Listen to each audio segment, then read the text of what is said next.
दधाना करपद्माभ्याम् अक्षमालाकमण्डलु देवी प्रसीदतु मयि ब्रह्मचारिण्यनुत्तमा।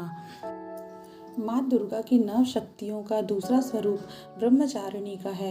यहाँ ब्रह्मा शब्द का अर्थ तपस्या है। ब्रह्मचारिणी अर्थात तप की चारिणी, तप का आचरण करने वाली। कहा भी है वेदस्तत्त्वं तपो ब्रह्मा, वेद तत्व और तप ब्रह्मा शब्द के अर्थ हैं। ब्रह्मचारिणी देवी का स्वरूप पूर्ण ज्योतिर्मय एवं अत्यंत भव्य है। उनके दाहिने हाथ में जप की माला एवं बाएं हाथ में कमंडलू रहता है। अपने पूर्व जन्म में जब ये हिमालय के घर पुत्री रूप में उत्पन्न हुई थी, तब नारद के उपदेश से इन्होंने भगवान शंकर जी को पति रूप में प्राप्त करने के लिए अत्यंत कठिन तपस्या की थी।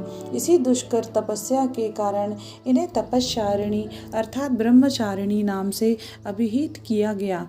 1000 वर्ष उन्होंने केवल फल फूल खाकर व्यतीत किए थे। 100 वर्षों तक केवल शाक पर निर्वाह किया था। कुछ दिनों तक कठिन उपवास रखते हुए खुले आकाश के नीचे वर्षा और धूप के भयानक कष्ट सहे। इस कठिन तपश्चर्या के पश्चात 3000 वर्षों तक केवल जमीन पर टूटकर गिरे हुए बेलपत्रों को खाकर वह अहर्निश भगवान शंकर की आराधना करती रही।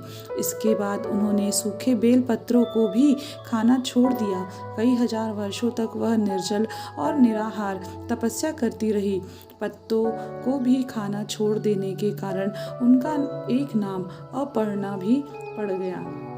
कई हजार वर्षों की इस कठिन तपस्या के कारण ब्रह्मचारिणी देवी का यह पूर्व जन्म का शरीर एकदम क्षीण हो उठा।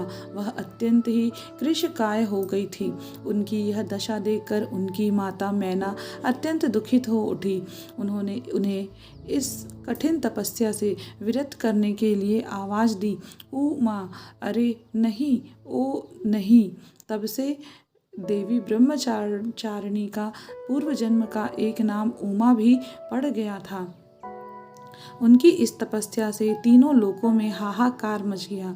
देवता, ऋषि, सिद्धगण, मुनि सभी ब्रह्मचारिणी देवी की इस तपस्या को अभूतपूर्व पुण्य कृत्य बताते हुए उनकी सराहना करने लगे। अंत में पितामह ब्रह्मा जी ने आकाशवाणी के द्वारा उन्हें संबोधित करते हुए प्रसन्न स्वरों में कहा, हे देवी, आज तक किसी ने ऐसी कठोर तपस्या नहीं की थी।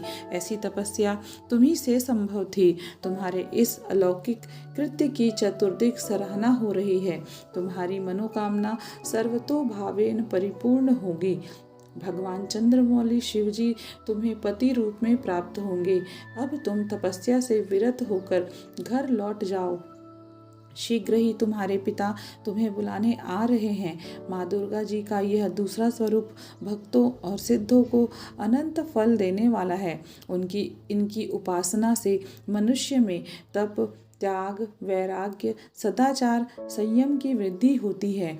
जीवन के कठिन संघर्षों से भी उसका मन कर्तव्य पथ से विचलित नहीं होता। माँ ब्रह्मचारिणी देवी की कृपा से उसे सर्वत्र सिद्धि और विजय की प्राप्ति होती है। दुर्गा पूजा के दूसरे दिन इन्हीं के स्वरूप की उपासना की जाती है।